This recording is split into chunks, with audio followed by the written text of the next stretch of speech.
Howdy, 8th grade. I want to talk to y'all real quick about how to solve some absolute value inequalities, which is going to look a lot like solving our absolute value equations that we did earlier. So we're going to start with a quick recap of how we solve absolute value equations, and we'll go from there. So the first step here is going to be that we need to isolate our absolute value, which shouldn't be too bad. We're going to isolate our absolute value. That means we're going to get it by itself. Our second step is going to split it into two equations. And our third step is going to be to multiply one of our equations by -1 and lose the absolute zero. So again, all we need to do there is we're going to take our two equations, so we got from the second step, multiply one by -1 and lose our absolute values. And after we lose our absolute values, all that's left to do is going to be to solve our two equations. So we're going to work through this 4-step process thing with a few examples, but first I want to give a very intuitive example. So an intuitive example would be something along the lines of the absolute value of x has to be less than 4. And when we first learned absolute value, I told y'all that it basically means distance. So what I want to think when I see this absolute value is the distance from x to 0. And looking at it, the distance from x to 0 has to be less than 4. That's something I can draw very, very easily on a number line. So I'm going to draw that number line real quick. If I just start from 0, go up to 5, and down to -5, what's going to happen is I know that the distance from x to 0 has to be less than 4, so if I start at 4 and go out, start at 0, go out 4, that would be one of my points. And if I go out 4 the other way, that'd be another one of my points. And to make sure the distance is less than 4, x would have to be somewhere in that range. So now we're going to try to solve this the long way, just because a lot of the problems won't be this simple or this intuitive, so it'll be nice to be able to use our steps. So if I have the absolute value of x is less than 4, my first step is going to be to isolate my absolute value. And if we look, the absolute value right here is already by itself, it's already isolated, so we are good to go. So we're going to move on to the second step, which is to split into two equations. And the reason we do this is that absolute value of x, there's always going to be two different things it can do. So all I have to do here is say we're going to look for one way with the first equation and the other way that this works with the second. So that's done. My third one is to multiply one of these by -1 and then to remove the absolute values.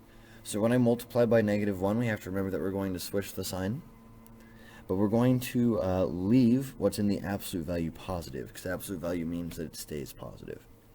That's going to give me x is greater than -4 when I multiply by -1.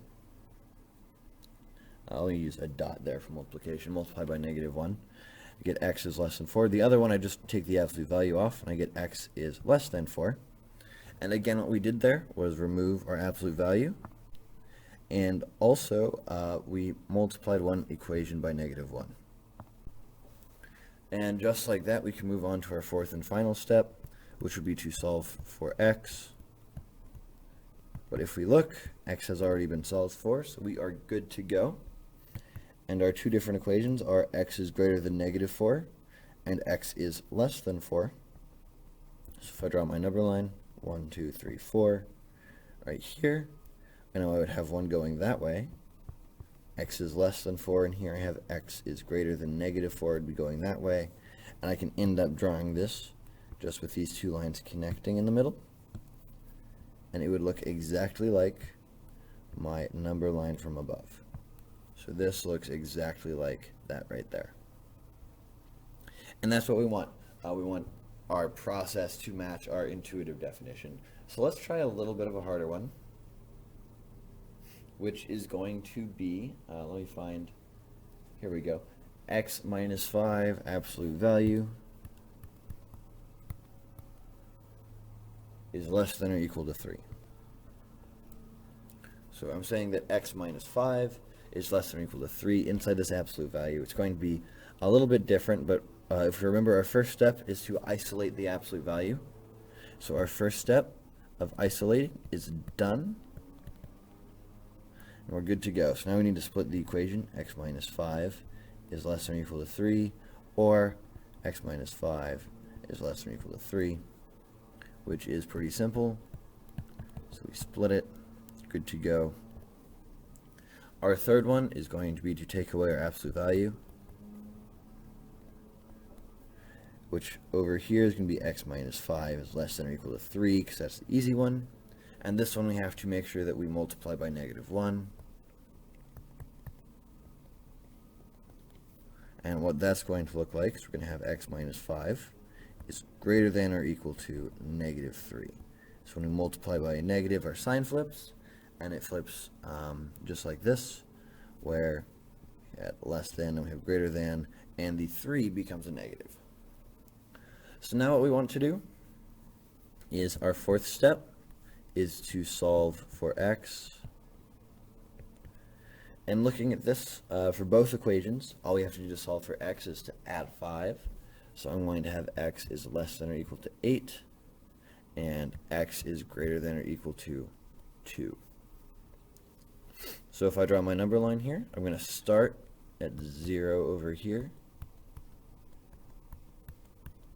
go up to 10, so I need to have x going from 2 here, and we're going to have a filled in dot because we have an equal sign.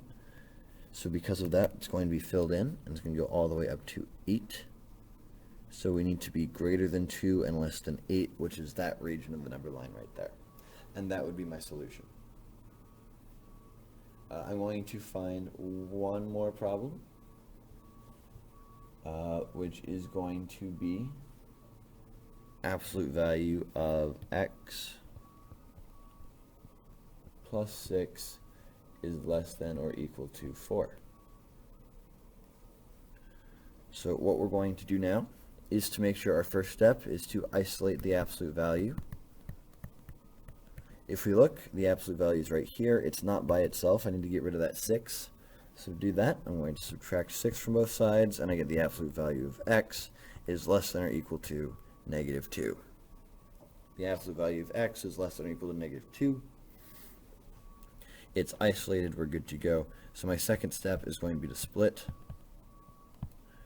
So I need to write this down twice.